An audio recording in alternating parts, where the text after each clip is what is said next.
है। इतना अच्छा अलायंस हमें पास में कहीं नज़र नहीं आता।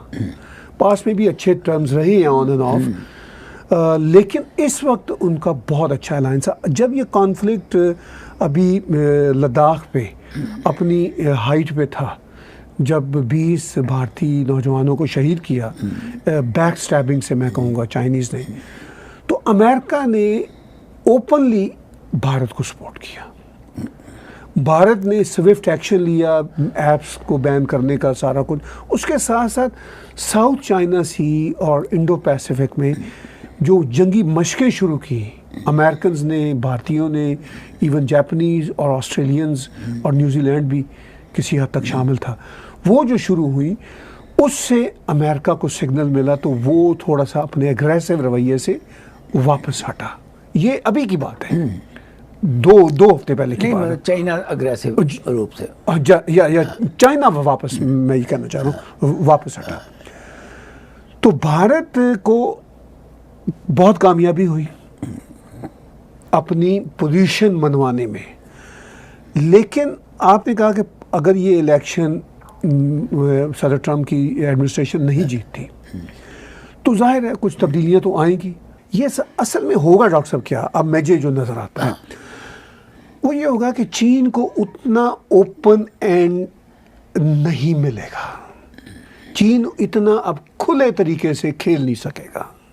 थोड़ा सा ये तो हमने बिजनेस की बात करी, ठीक है। अब हम थोड़ा सा जरा इंडिया और चाइना के बारे में जो फॉरेन कंट्रीज कह रही हैं उनकी थोड़ी सी बात करें। ठीक। पोम्पियो साहब ने जो कहा वो हमें पता है। मैं आपको ना एक ब्रिटिश फॉरेन सेक्रेटरी की जब वो पोम्पियो साहब को मिले तो उस वक्त उन्होंने क्या कहा, बड़ी इंटरेस्टिंग है, मतलब ब्रिटिश प्राइम मिनिस्टर का भी उन्होंने कहा चाइना को एड्रेस करते हुए, you can't go make claims for maritime reasons that you have no lawful claim to. You cannot threaten countries and bully them in the Himalayas. You cannot engage in cover-ups and co-opt international institutions like the World Health Organization. ये मैं पूछना चाहता हूँ, इस किस्म की जो चेतावनी है उसका क्या असर होता है चाइना के ऊपर? बिल्कुल डेफ ईयर का होता है या नहीं, बिल्कुल होता है डॉक्टर साहब, बिल्कुल होता है। चूँकि देखिए, मैं ये यहाँ पे अभी हम इकोनॉमिक्स की बातें करेंगे। इकोनॉमिक्स तो जितना पॉसिबल है वो तो चलता रहेगा। उससे अगर वेस्टर्न वर्ल्ड और अमेरिकन्स ये तय कर लें चाइना की डिपेंडेंसी के बावजूद, तो वो तो चाइना को कंटेन कर सकते हैं। पहले भी कंटेन किया हुआ है, ऐसी बात नहीं है।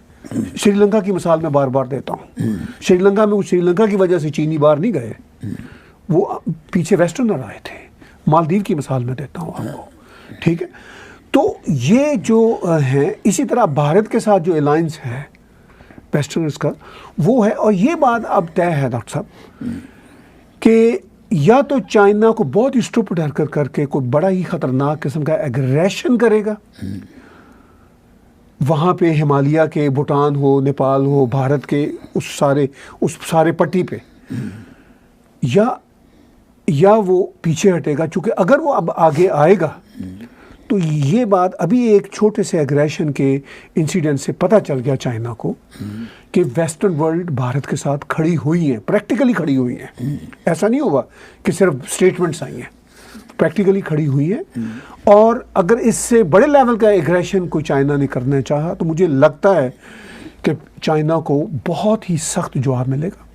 पहले भी मिल चुका, अभी रिसेंटली मिला है, और वो इतना सख्त जवाब मिलेगा कि चीन, मेरा नहीं ख्याल कि अब आसानी से कोई एग्रेशन का सोचेगा। अगर सोचेगा तो फिर एक जंग है। नहीं, मेरा ख्याल है कि जहाँ तक चाइना का एग्रेशन है, ये छोटा मोटा तो मैं आपको आगे भी कह देता हूँ, आज भी मैं वो जो चलता है छोटा मोटा, अब भी कहूँगा, छोटा मोटा तो पोकिंग उसने करते ही रहना है इंडिया के साथ। देयर इज नथिंग, 2-4 उनके मर गए, 2-4 उनके मर गए, जैसे पाकिस्तान के साथ हमारा बॉर्डर का झगड़ा चल रहा है, वो चलता रहना। लेकिन एट द सेम टाइम जो इस वक्त चाइना को फिक्र मुझे लग रहा है, जिसकी मैंने आपको पहले एग्जाम्पल दी कि जी साहब ने कहा कि मैं आपका धन्यवादी हूँ कि आपने चाइना को चुना, क्योंकि China is the best country to do business, ये उन्होंने वर्ड कहा। वो एक तो हम इस चीज़ पे एग्री करते हैं कि वो बहुत बड़ी मार्केट है, दैट्स नंबर 1। दूसरा, अगर हम इसको इंडिया के साथ जोड़ें, इंडिया भी बहुत बड़ी मार्केट है। इंडिया में भी इस वक्त कम से कम 200-300 मिलियन लोग ऐसे हैं जो हर चीज़ खरीद सकते हैं। ये अलग बात है कि पिछले 2-3 साल से वो काफ़ी मुसीबत में आए हुए हैं। उनका जो इस वक्त पॉकेट कैश फ्लो जो करने का कैश फ्लो जो है वो ना के बराबर रह गया। मैं आपसे ये पूछता हूँ कि अगर इंडिया इस चीज़ को करेक्ट नहीं करता अगले 1 साल में, I don't give more than that 1 year, अगर वो 1 साल में इस चीज़ को करेक्ट नहीं करता तो उसका फ़ायदा फिर चाइना उठाएगा जी या नहीं? नहीं, यकीनी तौर पर उठाएगा। इस वक्त लग रहा है भारत कोविड के बावजूद अभी हफ्ते 10 दिन के अंदर अंदर ही प्राइम मिनिस्टर नरेंद्र मोदी और भारतीय एस्टेब्लिशमेंट ने बहुत बढ़िया मीटिंग यूरोपियन यूनियन के साथ वर्चुअल मीटिंग्स की और उसके रिजल्ट सामने आए हैं। और रिजल्ट्स इन मानों में जो स्टेटमेंट्स आ रही है, जो पॉलिसीज आ रही हैं कि भाई वो उन्होंने किया। प्राइम मिनिस्टर नरेंद्र मोदी ने अभी 3 दिन पहले यूएस के साथ एक किया है समिट वर्चुअल, और उसमें उन्होंने दावत दी है कि आप आएँ। लेकिन देखने वाली बात, दावत तो देते उनको 6 साल हो गए। हाँ, लेकिन अब देखने वाली बात यह है कि कोविड ज़रा और कंट्रोल होता है तो उसके बाद ग्राउंड पे अगर भारत फैसिलिटीज़ इंडस्ट्रियलिस्ट को, फॉरेन इन्वेस्टर्स को वो फैसिलिटीज़ देता है जो चाइना दे रहा है। ताहिर साहब, हिंदुस्तान में कोविड-19 पिछले 10 दिन से लगातार बढ़ रहा है और आने वाले टाइम पे लोग ये कहते हैं कि India will be the number 1 country with the effect of covid. That's number 1। India की सबसे बड़ी जो प्रॉब्लम कोविड-19 में, मैं जो प्रैक्टिकल आपको बता रहा हूँ क्योंकि I know what is happening there. India 19 की जो प्रैक्टिकल कोविड-19 की प्रैक्टिकल प्रॉब्लम है, जो लेबर माइग्रेंट करके अपने घरों में वापस चली गई है, वो लेबर है ट्रेंड। वो फैक्ट्रियों में, महाराष्ट्र में, गुजरात में, जी पंजाब में ट्रेंड लेबर है। अब वो जो ट्रेंड लेबर चले जाती है और वो कहते हैं अब हमने नहीं आना, क्योंकि कुछ गवर्नमेंट ने जो है फैसिलिटीज़ दे रखी हैं कि आप अपने गांव में रहकर भी आपको 100 दिन के पैसे मिलेंगे ही मिलेंगे। हाँ जी, नरेगा के अंडर वो मिलेंगे ही मिलेंगे।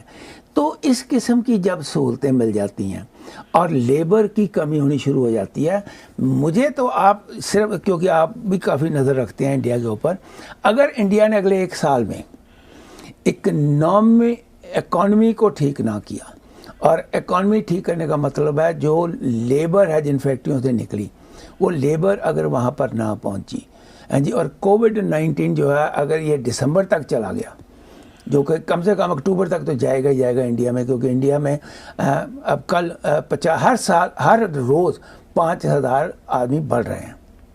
जैसे कि अमेरिका में 20 दिन में 3 मिलियन से 4 मिलियन क्रॉस कर गए। अब उसकी कंपल्शन क्या हुई? देखिए काम कैसे रोकते हैं।